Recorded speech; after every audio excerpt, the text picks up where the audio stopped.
There's just so much. You're listening to a Mamma Mia podcast. Mamma Mia acknowledges the traditional owners of the land we have recorded this podcast on, the Gadigal people of the Eora Nation. We pay our respects to their elders, past and present, and extend that respect to all Aboriginal and Torres Strait Islander cultures. Hey everyone, it's Mia here. Have you missed me? We had the wonderful Nerelda Jacobs hosting No Filter last week.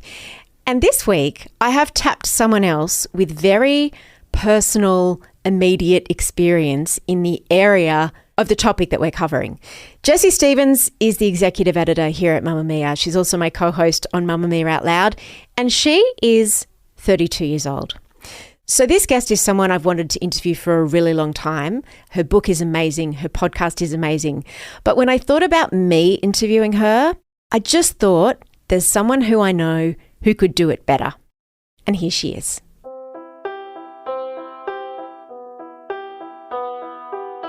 There is something that happens to women between their mid-20s and their early 40s. You might have heard it referred to as a Saturn return, a quarter-life crisis. But author Nell Frizzell has a different term to refer to that period of transformation and angst. A phrase that encapsulates why all your friends seem to be having a deeply personal crisis at precisely the same time. Nell calls them the panic years. They're defined by a series of decisions we suddenly have to make about partners and career and friendship and savings and where to live. And, well, there's another choice women are faced with. The most irreversible, high stakes, and perhaps important choice a person ever makes: whether or not to have a baby. If you decide, yes, that sounds like a good idea, then the deliberating doesn't stop there. Who should I have that baby with? When? And how many? The decision about when to start a family began as a gentle hum in the back of my mind. And over the last few years, I'm now 32, it has become a roar. I've heard it a lot from people. It's like having a fever. It descends with a kind of sweating, panicky compulsion. It was like a combination of being incredibly horny, really thirsty and very tired. Like I needed it so much. Biologically, psychologically, emotionally, I just wanted to be trying. Nell had the same experience, and now she has a little boy. The first thing she said to me when we jumped on a call to do this interview was that her son had scarlet fever, and she might need to pause our conversation to quickly speak to their GP. I didn't say this to her, of course, but I thought, scarlet fever? People still get scarlet fever? What's with kids spending the first 10 years of their life contracting a series of medieval illnesses? The GP did call while we were chatting. I listened to Nell recount every symptom her son had had in the last 24 hours, his medical history, her concerns, and the next steps. A million tiny details, all part of the tapestry of being a parent, a great parent. It was a reminder that the decision to have a child means you're not the main character in your life anymore. It's a recalibration of identity. Is anyone ever truly prepared to make that decision? From Mamma Mia, I'm Jessie Stephens, and today, for this episode, I'm guest hosting No Filter. Nell is a writer who explored the mother of all decisions in her book, The Panic Years. In this interview, Nell and I speak about her experience of desperately wanting a child and yet finding herself single in her 30s. Then, once she did fall in love, there was one significant problem. To spend the rest of my life in a relationship with someone who denied me a baby feels incredibly painful. But he is so clear that he doesn't want it, that to spend the rest of his life in a relationship with someone who forced a child upon him is also really painful and unbearable. We talk about infertility, motherhood regret, and the biological inequality of it all. And at a stage where I felt so vulnerable, and like physically vulnerable in a way that I never feel, but I just felt like I wanted my partner there and I wanted him to show affection and love for me. You'll also hear her son interrupt because his movie stopped playing. And then you might hear his TV show playing in the background. Welcome to motherhood. Here's my conversation with Nell Frizzell. I'm going to start with a question that you began obsessively asking in your 30s. And that is, I'm nearly 32. I have a partner. And what I would like you to tell me is whether I should have a baby. How the tables have turned, because this is exactly what I did. When I was about 31, I was interviewing the head of the International Congress of the Red Cross, this incredibly impressive Australian woman called Helen Durham. And I was meant to be interviewing her about getting rape defined as a weapon of war. And we were in this very smart office and she was wearing a suit. And at the end of the interview, I was just like, Helen, just between you and me, should I have a baby? Because I was absolutely obsessed. It was like living on a kind of rotisserie of indecision, that every day I would slowly rotate through all the reasons to not have one and all the reasons to have one, and trying to understand my feelings, looking at my body, looking at my life, looking at my home, looking at my work, looking at my friends, and just, I could not decide whether I should or not. And what she said to me, so this isn't me fobbing you off as someone else's answer, although it kind of is. She said, if you want to invest in the future, then why wouldn't you have a child? And I thought that was a very nice way to sort of unhook me from the meat hook of that indecision. She was sort of giving me permission to admit that I wanted it. And I did want it. Ultimately, I've known probably since I was about 7 that I wanted to have a baby biologically. I wanted to be pregnant. I wanted to breastfeed. I wanted to give birth. I wanted to do all those things. And yet I also knew, 1, that might not be possible. 2, that I might not be very good at it. 3, that it wasn't necessarily good for the planet. 4, that my partner didn't want to do it. 5, that I lived in a society that wasn't particularly set up for parenthood, etc., etc., etc. So I doubted that urge, motivation, desire, in the way that I think any rational, politically engaged woman has to interrogate all of those feelings, why do I want to have a long-term relationship? Is that normal? Is that just conditioning? Is it something that I really believe in?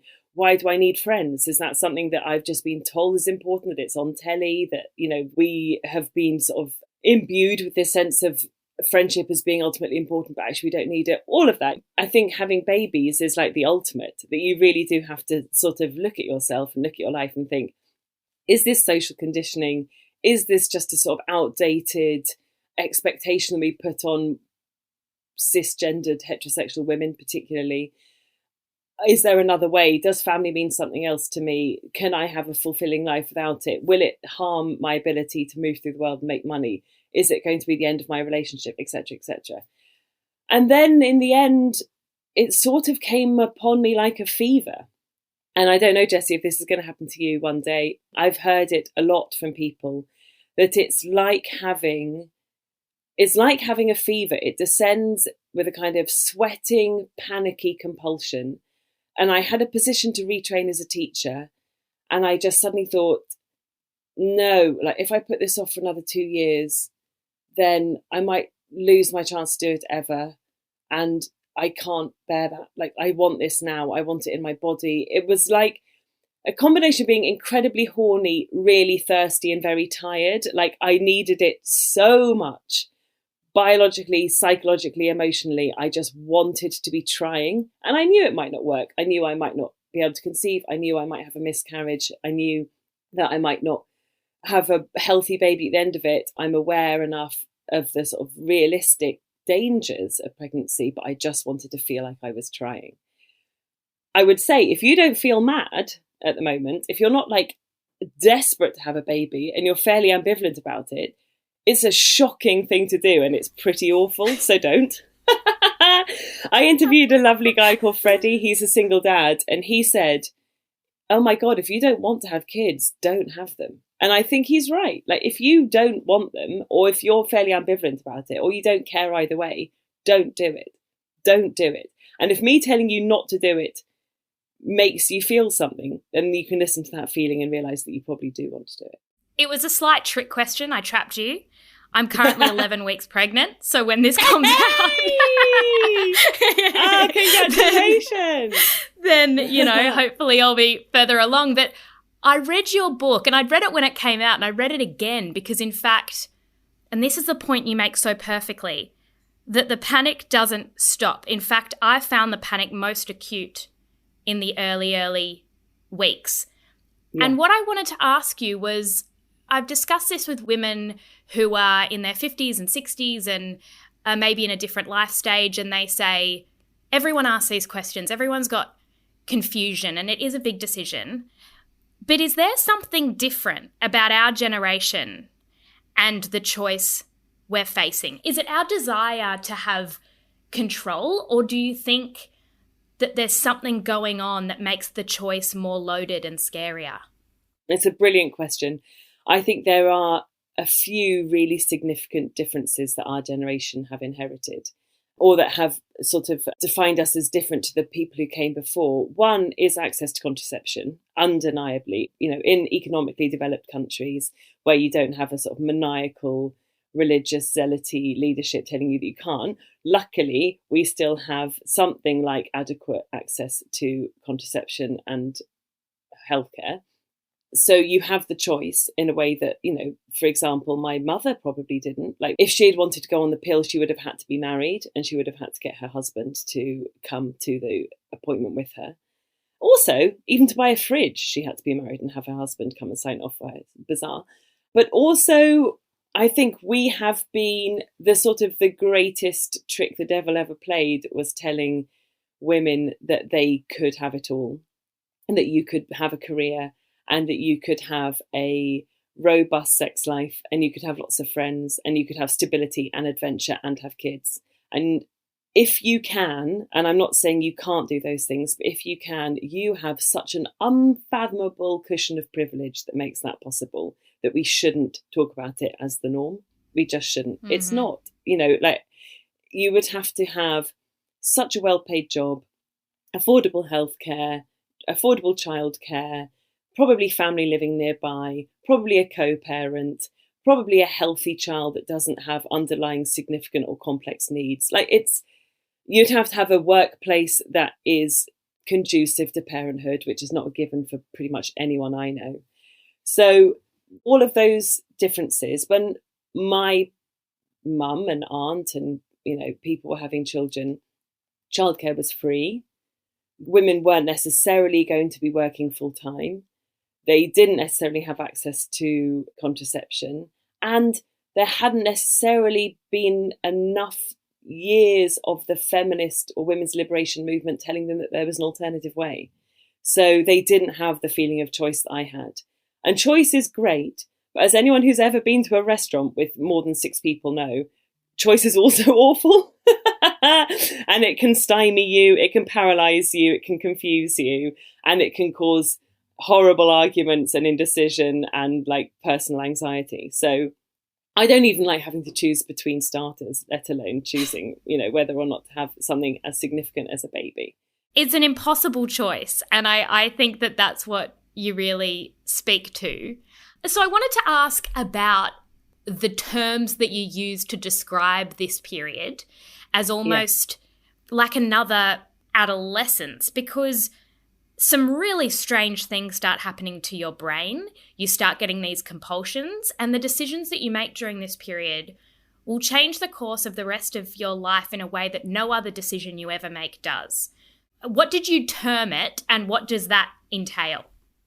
Well, I kept thinking, for me, it really kicked in at 28, and I would look around the sort of landscape of my friends and contemporaries, and it felt like everyone was going through this massive, significant series of life events. So they were either going through huge breakups, they were getting pregnant, they were getting married, they were changing career, they were buying houses, they were moving to Brazil, people were living in their cars, some people were having sex with 21-year-olds. Everyone was very different to the woman they seemed 3 years before. And I realized that couldn't mean that thousands of women all have an individual crisis at 28. It must mean that there is something that happens, a life stage that has some universality in the way that we talk about puberty and adolescence, or we talk about the midlife and menopause. So I wanted to have a term for the period of time in which this happens, like adolescence. And for most cisgendered women, at least, it happens at some point between sort of 28 and somewhere around 35, but it can go on a bit longer. And within that, there is this series of physiological or biological changes, or a reckoning that you have, where you suddenly understand the finite nature of your fertility. And so you are looking at the mechanics of your body in a different way, and you feel different in your body. You know, whether you get pregnant or not, you will have like all sorts of crazy stuff happening within you. And so I wanted to call that the flux. And in the landscape, a flux is like the point at which water broaches from one to the other. So like a lake overflows and it goes into a stream. But it's also, a flux is like a change in state. It's also a sort of another word for chaos. It can also be throwing up. My mum was very keen to tell me. And I thought all of those were right. That this feels like a time where you're very liquid, you're kind of electric. During this time, it feels like anything can happen. And it is happening to people around you. And the reason I wanted to give it a name is because I wanted us all to have a name for it. I wanted us to have a shared common language and a shorthand, because it felt so unfair that I knew this thing was happening to millions of women, and I knew that it was being dismissed, or more easily dismissed, because we didn't have a vocabulary to describe it. And so you could just say, oh, like, my colleague at work is just being a bit unreliable, or my friend has just become really flaky, or, oh yeah, I haven't seen my sister for ages. But actually, if we could say, I think she's in her panic years, there would be an understanding that that might mean significant emotional or physical turmoil. They might need a different kind of support. They might need more money. They might need to have a job title that can actually mean something on a wider stage. They might need a permanent contract. They might need a mortgage or secure housing. They might need to solve their family problems. They might need to reconnect with their parents. All of these things, I think, can happen in the panic years, just in the way that there can be a sort of personal revolution during adolescence or during midlife or during old age. But we didn't have a name for it. So what we had was loads of women, probably largely in their 30s, feeling like they were failures or that they'd gone mad. And they hadn't. You aren't. If you're listening to this and you feel like that, you're not. You are just in the nexus of a web of social and biological restrictions that make you feel trapped and insane. And that's not your fault. And it's also, you shouldn't have to carry the burden of that on your own. There is so much madness around this stage, and something that you touched on that I thought was genius and you spoke to some people about is this real paradox that when you start to really want a baby, say in your late 20s and your early 30s, and you're starting to plan the next 10 years, if you are dating, you absolutely cannot say that out loud. And there's a great sort of anecdote. I think you're speaking to Dolly Alderton, and she says, in order to plan to have a baby, I needed to stop having sex because I needed to sort out my dating. Yeah. Why is it so terrifying, and I relate with this entirely, for women to be honest about wanting a baby during that time? Yes. Well, here comes marching over the hill the big sort of elephant in the room that I haven't talked about, which is men. During this time, what are men doing? Because that is the question. I think a lot of this happens because while we're having this, our very own form of social conditioning that tells us that we must want to be incredibly successful and also domestically sort of content, and we want to be long-term partners, but men are being fed all of these myths about what men are and what men are like. That they are incredibly promiscuous, that they have really high libidos, that they're really ambitious, that they find domesticity boring, that they find women very placid and controlling, all of which, if you scratch the surface and you know any men at all, is clearly bollocks.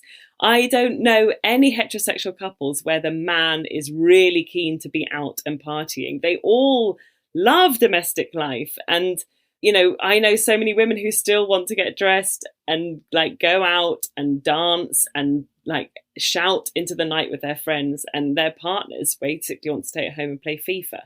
That's the side. This is like what I call the women at the end of the Mowgli thing, that this idea that women come and take men away from the jungle and make them boring. It's categorically a lie, and I hate it. Also, libido. Bollocks. I've never known a hornier entity in my life than the like 33-year-old woman.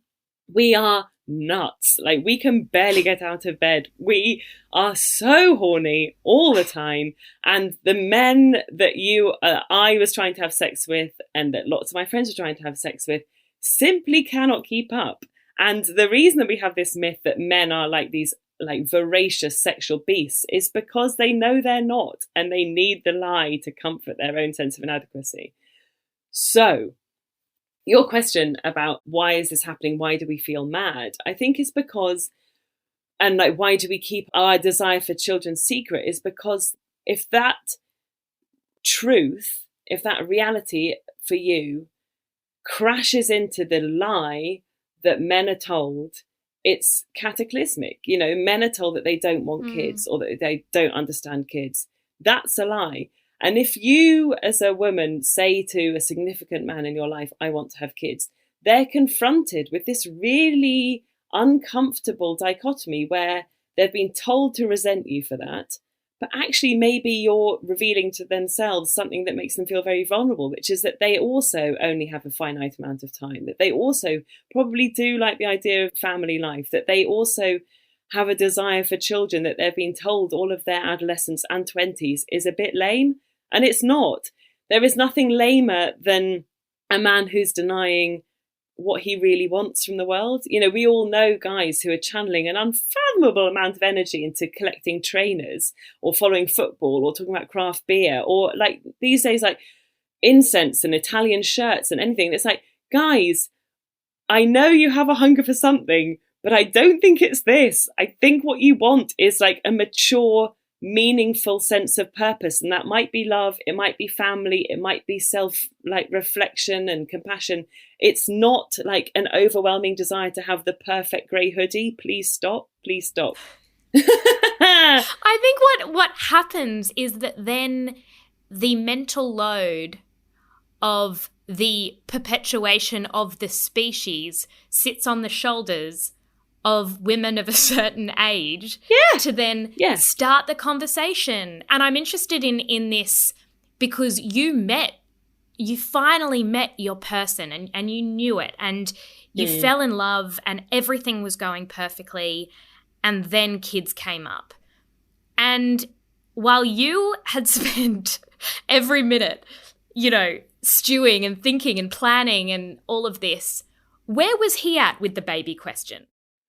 Like, what had he been doing? I don't understand what men do in their 20s, because, and honestly, until he had a baby, he had never held a baby. That's not true. He'd held one baby, and he was 31, and he'd held one baby because I was holding the baby and had to get something out of the oven and handed it to him. It was at my friend's house. And I looked over, and it was like I'd given him sort of molten lava, like he just didn't know what he was doing. He couldn't hold it. And afterwards he was like, I've never done that before. A man can get to 31 and have never even held an infant. It's bewildering to me. And then he'd never been asked if he wanted to have children. I was asked if I wanted to have a baby probably twice a month for probably 15 years. You know, it comes up at birthday parties, it comes up in shops, when you're watching films, TV. Even before any of your friends start having kids, you talk about whether you want to have kids. And, you know, we're doing exactly like you say, the emotional labour and the intellectual sort of labour of imagining the future and imagining what children might look like and whether we're ready, and preparing ourselves for it. During which time men are being sort of allowed or encouraged to deny, ignore, distract, carry on, like fuck about, get into popcorn, whatever it is. And so also I should say, like, my now husband was the only child of a single mum. So he didn't grow up in one of those sort of large intergenerational families that I think is different. I think if you've grown up with several siblings and you all live close by, then you maybe have been encouraged to do a bit more childcare, you've done a bit of babysitting, you've probably changed a nappy. He'd had none of that. But his experience isn't particularly rare in a country like England, where we are sort of siloed into these roles where it's like, you're a professional man, you're a young man, you are sexually active, you are doing this, you're doing that. And all those people who are raising children are like off stage. We don't hear from them. We don't look at them. We certainly don't want our taxes to go to them. Politicians can ignore them. Hospitals are overrun with them, but we don't like thinking about that. Like, you know, it's sort of very much seen as outside of what's interesting and relevant and necessary, even though, like you say, it's the most necessary thing we can be doing. After the break, Nell breaks down what changed her partner's mind about having kids and why the conversation about a second child has thrown them back into crisis.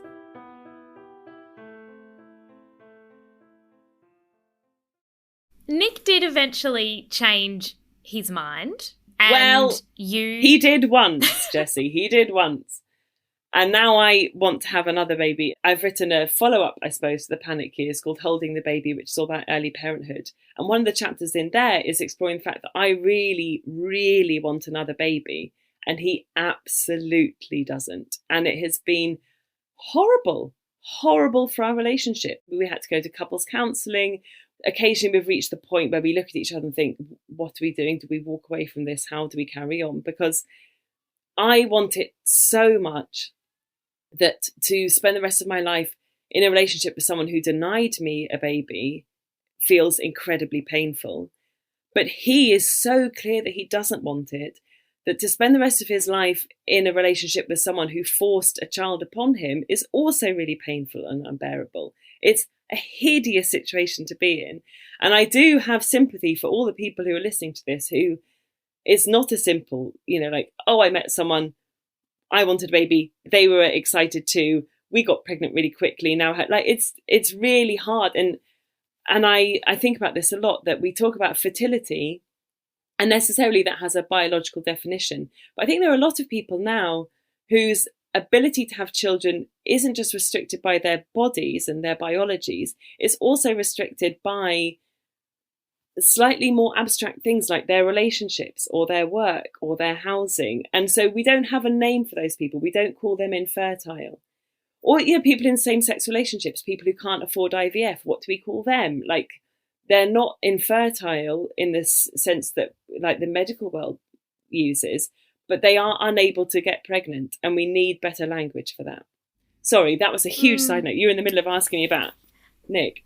No, I'm interested in, because there is a lot of people listening who are maybe in the position you were, you know, years ago when you really wanted a child and you were with someone who originally didn't. What made him change his mind about that? Because I hear what you're saying. I've been in the same position. My partner is younger. We're in different life stages. And he probably went earlier than he would have liked, and I went later. But it's a source of tension. How did you sort of, I don't want to say, because I don't think it's a matter of convincing someone. I hate that stereotype. But how did you have those discussions, and how did he come to that conclusion? How did we move? Like, where did the movement come? I think it was, as all these things, probably a confluence of lots of different influences for him. A lot of his friends had started having kids. Like, if we want to talk about the twee stuff I did, I went and bought like a load of this beautiful stationery and wrote a list from A to Z of all the reasons why I thought he'd be a wonderful father. You know, A, he's so affectionate. B, he is like a brilliant thinker. C, he's clever, blah, blah, blah. Cut no ice, did nothing. And then I would talk to his mother. I would make him come and be around babies. I would encourage him to rebuild a relationship with his dad because he doesn't really know his dad.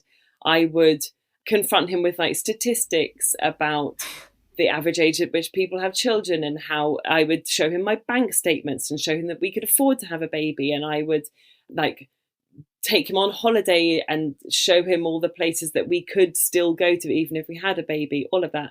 And in the end, I don't know is the question what made the difference. But I do remember that at some point in the middle of the night, I just absolutely objected myself and wept and wept and begged and said, I've wanted this ever since I was a child, and you're the only person that can make it happen.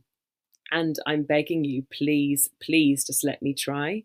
Because pregnancy doesn't tend to happen in those people's bodies, they don't really understand the length of time you're looking at here. Like what I was saying is I just want to try. And that might mean, if we're very lucky, that in a year you'll have a newborn baby.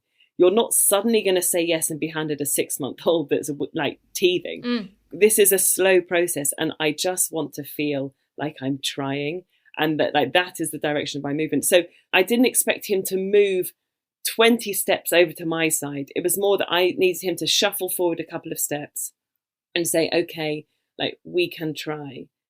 You write so perceptibly about the early stages of pregnancy and the vulnerability that you felt, because I suppose when you decide to start trying, it feels like this joint venture. And then when you do fall pregnant, it is not a joint venture. It is only occurring in one body. You write sort of about the loneliness that you felt and how vulnerable you felt, that you wanted the person you were with to be close to you. What surprised you about that period, especially because I'm sure in your own head you were going, this is what you wanted, this is what you were so excited about? I'm delighted that you brought this up, actually, because I can now update what I wrote in the book a little bit, interestingly. At the time that I was pregnant, at the stage that you're at, that first trimester, I was working as a lifeguard in this outdoor pool. There's basically a pond, and it's surrounded by reeds and trees and grass and stuff. And I would look at this moorhen that had built a nest in our rowing boat. And the female moorhen was sitting on this nest of eggs. And the male moorhen, I would watch go off, and it would go off for maybe an hour or two and then come back, and it would have brought her back a piece of grass or a leaf.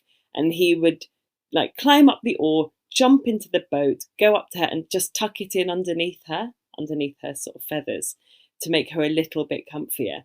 And honestly, I would watch this and just be weeping with how beautiful it was, because all I wanted, and at a stage where I felt so vulnerable and physically vulnerable in a way that I never feel. I am someone who will, climb up mountains and jump in streams and run in the dark, and I'm very physically confident, but I just felt like I wanted my partner there, and I wanted him to show affection and love for me, and I wanted him to, in this ridiculous way, come back from work holding a soft piece of fabric to put under me to make me a little bit more comfy, to show me that he'd been thinking of me and that he loved me and that he was going to stay by me. Because being pregnant is one thing, but having a newborn, you are so vulnerable and you're so reliant on the people around you to look after you in a way that I didn't even understand when I was pregnant, but I now understand, having gone through sort of early parenthood. And it's something that is one of the reasons I wanted to write the book, that, it's a time of such exposure and frailty and we could be looking after those people so much better. My update to that is that now, and this is going to get very sentimental, so feel free to vomit profusely, but I go and pick up my son. He's in his first year of school, and I go and I stand outside his classroom, and he comes out, and he's been away from me for 6 hours, which still feels like quite a long time for me. And he runs up and he opens his bag and he says, "Mummy, I've got you something. And he will have cut out a little bit of gold paper or a little scrap of fabric or a piece of string. And he will have been thinking of me when he's away from me, and he'll hand it to me. And it's a little missive of his heart and his affection and our bond." And I think it struck me just the other day that we're moorhens now, that I'm still at home and I'm still making everything safe and warm and comfortable for him. And now he is the one that goes off and comes back with these little scraps of tangible physical affection that let me know that he still belongs to me and he still loves me.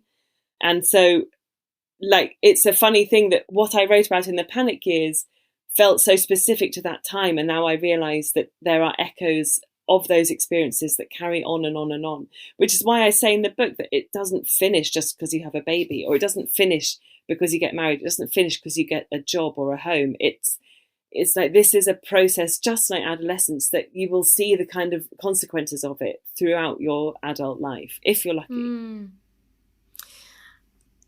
I wanted to touch on that point about lucky, because it is really difficult to have these conversations when you know that there are people listening who have struggled with infertility, who have experienced pregnancy loss, who really want this, or who absolutely don't.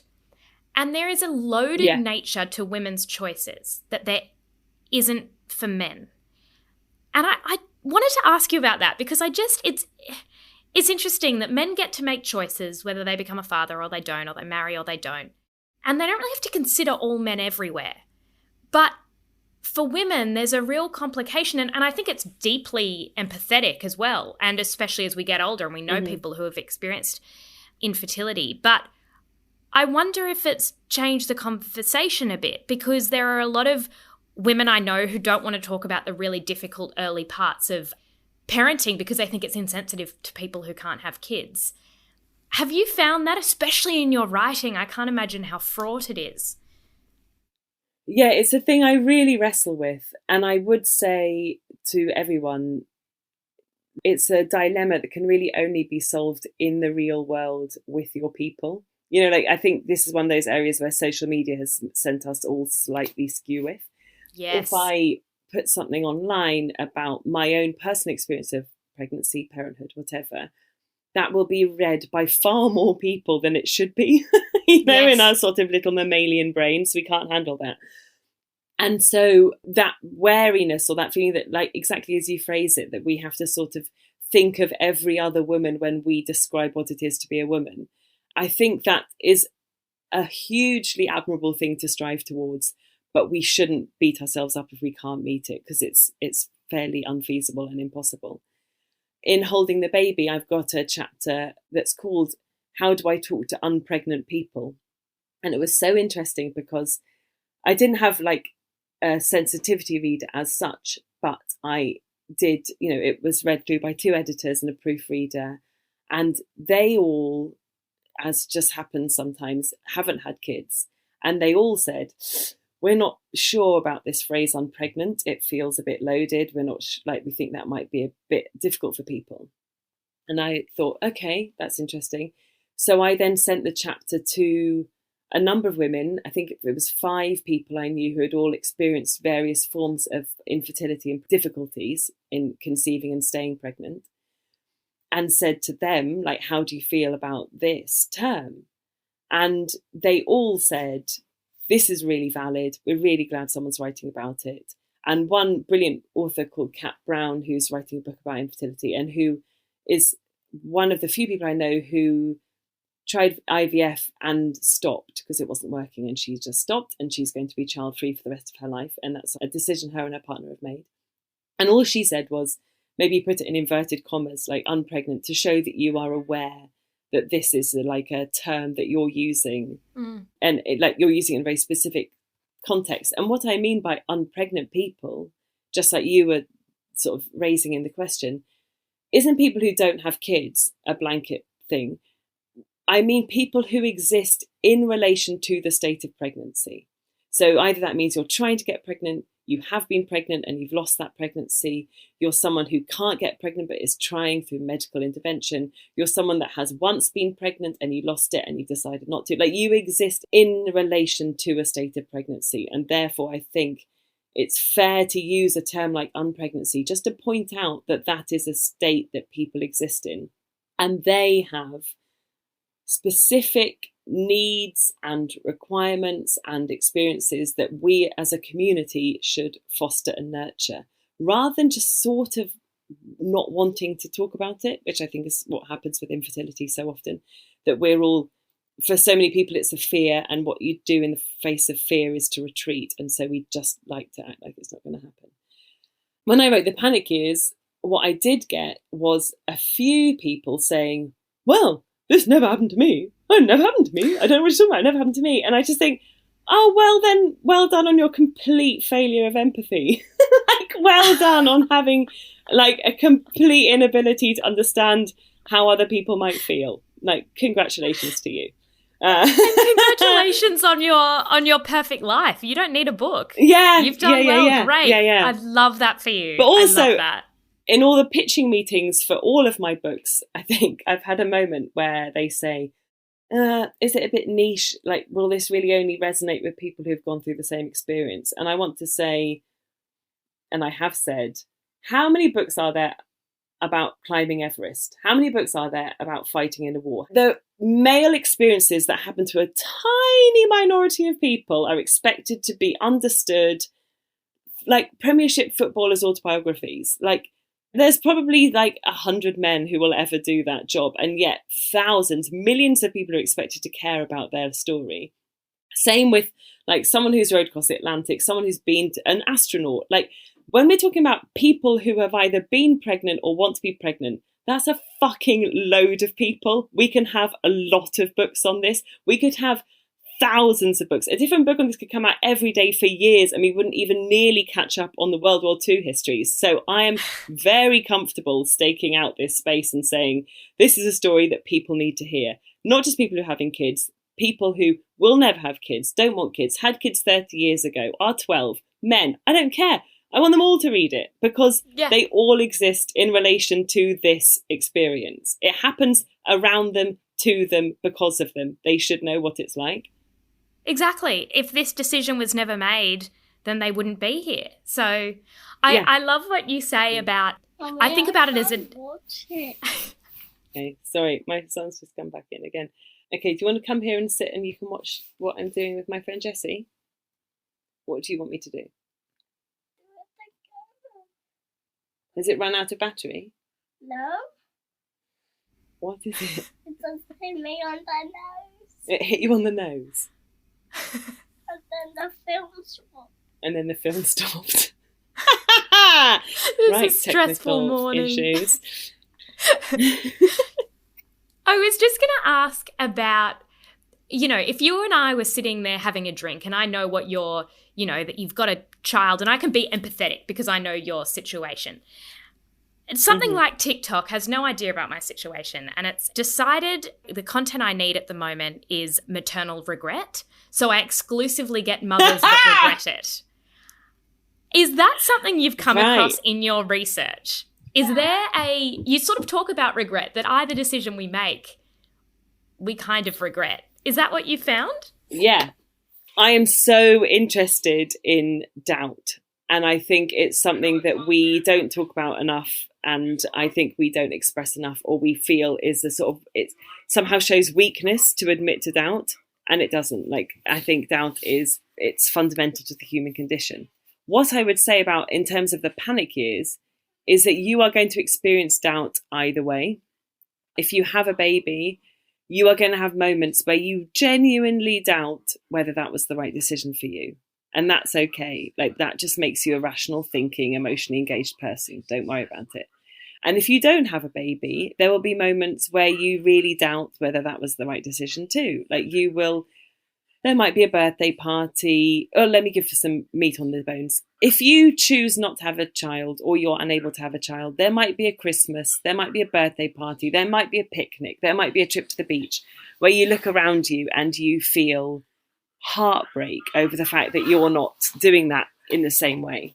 But equally, if you have a baby, there will be a moment probably where it's 3 a.m, you're bleeding out of your body, you're swollen, you're lonely, you're sore, you think you're going to throw your kid at the wall, you feel exhausted and pushed to the very edge of your ability to cope, and you will quite rightly think, I don't know if this was the right thing to do. All of which isn't to say that regret or doubt isn't difficult for other people to hear about, because it is. It's really difficult to hear that someone feels like that. But I think the more we are exposed to those narratives, the less our own doubt feels alien or taboo or dangerous, because it's not dangerous really to feel a moment of doubt. And if you can express that doubt, like I would say to my friends, oh my God, like I just don't know if I can cope anymore. Like that made me more able to cope. It's such a sort of boring, simple truth of psychology that if you can express your feelings are less dangerous. Yeah. Sorry, TikTok's ruining your life. My final question is, you've found your person, you've got this beautiful little boy, you have a roof over your head. I assume that the panic has subsided and what you have found is inner peace. Would I be right to suggest that the panic years have ended? I'm enlightened now. I'm completely enlightened, and I'm gorgeous. May I also add that to? And I'm extremely fit and very wealthy and content. No, sadly, Jessie, no, I am not. The panic continues. It's different now. It's a very different thing. And I do have moments, like I was describing, where I feel such profound joy and contentment that I had never known before. I'm not saying it makes it all worth it, but I'm just saying that exists for you. And that will exist for you whether you have kids or not. If you're lucky enough to carry on living, you will have times of such simple beauty and such heartfelt, like miraculous joy that it makes the panic seem not irrelevant, but purposeful. Like, I'm glad I went through the panic years. I'm glad I did all that processing. I'm glad I confronted my demons. I'm glad I pushed and punched and wept and bit and fucked and like screamed my way through them, because what I got after them has been at times brilliant. I would hope that for everybody. Your life won't look like mine. No one else's life will look like mine. But this is the only life that I could have, and I'm glad that I have it, I suppose. The question of fertility hangs around in your lap for as long as you are fertile, I suppose, and then the repercussions of that carry on until you die. And the two truths of being in a human body are that one day you will lose your ability to bear children and one day you will die. And you don't know when either of those things are happening, and you have no control over when those two things are happening. And that's frightening, but it's also true. And so there's no point running away from it. It's just there. And I still have those 2 points in my future. One of them might be happening very soon, and one of them hopefully will be happening in a while, but I don't know. And so I think if the panic years is a reckoning, it's a reckoning with those two things. And you can carry that knowledge into your future, I think, and it can make you stronger. It can make you gilded. It can make you grateful. And what I learned from the panic years, very simply, and I put this at the end of the book, is that to want children is a fairly normal impulse. So don't let society tell you that you are uncool or deranged or like old-fashioned for wanting it. 2, that you just have worth. You have internal worth that no one else can take away, and it does not preside in your ability to make money or look cool or entertain people or whatever. You just have worth by being alive. And I suppose 3rd is that, like, if you can bring those two things together, there is a certain contentment in just knowing that this is who you are and what's happening, and it will pass. It will pass. Everything passes. Everything's transient. And it's so basic, but it's completely true that you, even in the darkest days when it feels like this is your life and it's your life forever, it's not. Nothing ever is. So, yeah, you will panic, and then the panic will subside and something new will come in its place. And you'll have to meet that challenge over and over again until you die. I'm so glad to hear that things are looking up. That sounds great.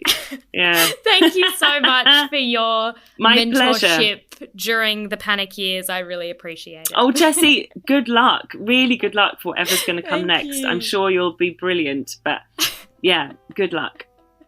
Thank you. Thanks so much for your time.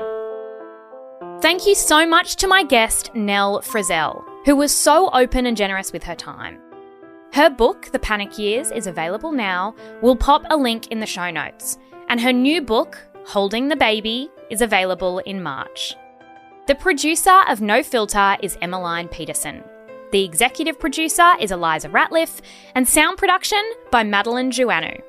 I'm Jessie Stephens, and Mia Friedman will be back in your ears next week. Thanks for having me.